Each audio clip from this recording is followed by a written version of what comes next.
और ये आश्रम वाले कहते हैं हम विश्व शांति दिवस मनाएंगे, पाठ करेंगे। अरे पहले संगत में तो शांति पैदा कर लो।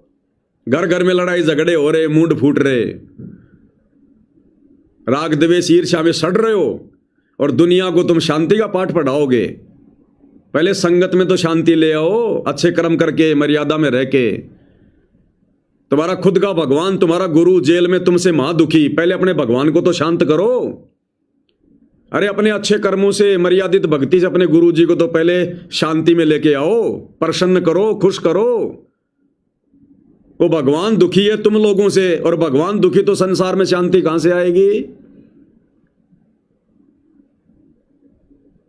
अब क्या है ना भाई और बहनों, इन सतलोक आश्रम वालों की शिकायतें सुन सुन के, क्योंकि आप जी विशेष संदेश में सुनते हो, गुरु जी क्या कहते हैं कि मेरे को इतना दुखी ना किया करो भाई। एक एक की नहीं सुनी जाती मेरे से, यानी इतनी शिकायतें जाती हैं संगत की लड़ाई झगड़े की, इतनी शिकायतें जाती हैं। तो गुरुदेव कह रहे कि एक एक की नहीं सुनी जाती, सुधर जाओ। और गुरुदेव कहते हैं शांति बना के रखो, शांति बना के। तो इन्होंने क्या किया, 3 दिन का पाठ शुरू करने का फैसला ले लिया कि गुरुजी अब हम शांति के लिए पाठ शुरू करेंगे। हम शांति के लिए कोई प्रयास नहीं करेंगे, हम मर्यादा में रह के भक्ति नहीं करेंगे, हम पाठ करेंगे। उस पाठ से शांति आ गई तो ठीक है, नहीं तो भाड़ में जाओ शांति। संगत को लूटने का एक और मौका मिल गया इनको। 1, 2, 3 मई 2026 विश्व शांति दिवस। अरे कौन से दिवस आ गए? अरे इससे अच्छा तो 9 मार्च की याद में, मई तो बहुत दूर है, अभी मार्च आने वाला है, मार्च का महीना हो गया शुरू।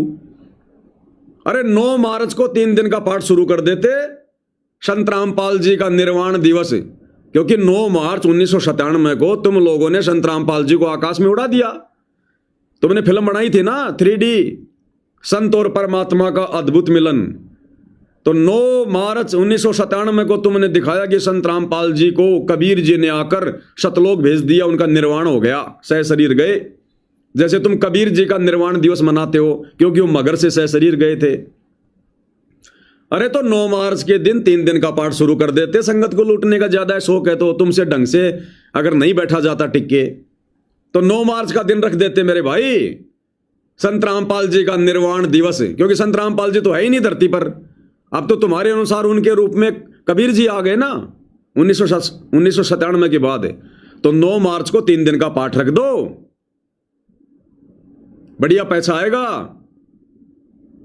ये भी अच्छा ना लगे तो नया धार्मिक अनुष्ठान शुरू कर देते 3 दिन का, कि जब धर्मदास जी को परमात्मा नहीं मिल रहे थे तो धर्मदास ने 3 दिन का भंडारा रख दिया, तीसरे दिन परमात्मा आए। अरे तो धर्मदास जी की उस याद में, उस पीड़ा की याद में रख देते 3 दिन का भंडारा। अरे तुम गरीबदास जी का बोध दिवस तो मना रहे हो, तो गरीबदास जी का मरण दिवस भी मना लो। अरे उनका निर्वाण दिवस मना लो, जब वो छुड़ानी में उन्होंने अपना शरीर छोड़ा था।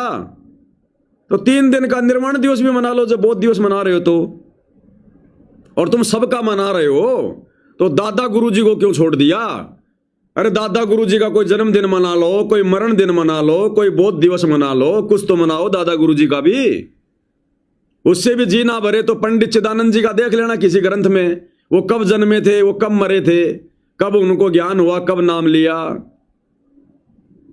तुम्हारा तो मकसद ही संगत को लूटने का है, शांति पैदा करना थोड़ी है। खाली पाठ करने से शांति थोड़ी आएगी। अरे शांति आएगी, तुम्हारा ये स्वभाव बदलो, तुम्हारी भक्ति की दिनचर्या बदलो, मर्यादाओं में आओ, परमात्मा को खुश करो, भगवान खुश होता है भक्ति से। पाठ, इससे भगवान खुश नहीं होता। होना होता तो हो लेता। तुम कितने दिनों से पाठ कर रहे हो? उल्टी संसार में अशांति फैल रही है। अरे तुम 4-5 वर्षों से आश्रम खोल के पाठ ही पाठ कर रहे हो। ये ईरान में क्या हो गया? वो भयंकर तबाही हो रही है, विश्व युद्ध शुरू हो गया। तुम्हारे पाठ करने से तो उल्टी अशांति आ गई संसार में, जबकि शांति आनी चाहिए थी। और अब तुम जितने ज्यादा पाठ करोगे उतनी ज्यादा अशांति आएगी। क्योंकि तुम पाठ करने के अधिकारी नहीं हो।